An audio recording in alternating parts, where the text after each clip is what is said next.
A woman sold into slavery as a child in India wants the world to know the global problem isn't going away. I want people all around the world to be able to take action, concrete action, to make a difference in a child's life.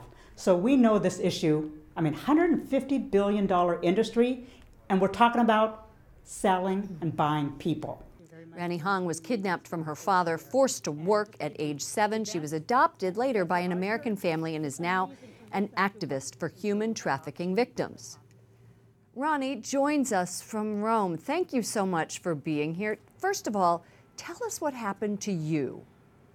Yes, I was living in southern part of India, and at the age of 7 is when my dad was not feeling too well, and a respected woman in the community came and told my mother and father, "Can I please help you give this child an education? I can, just come down the street with me to stay with her." And in that time period, I remember my mother came to visit me every day.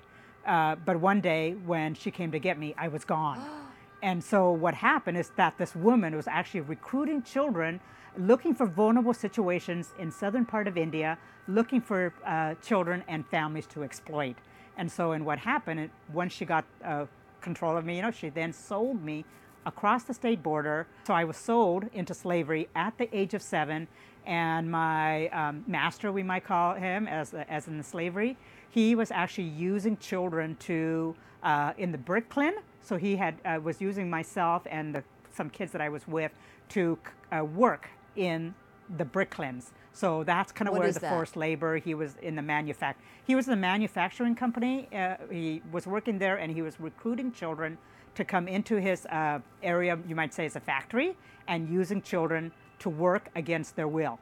Human trafficking is forcing children to work against their will, no pay, and what happened is lots of abuse. And you were all alone. There was nothing for you there. Tell me how you got free, and now what you're doing, and why it's so important.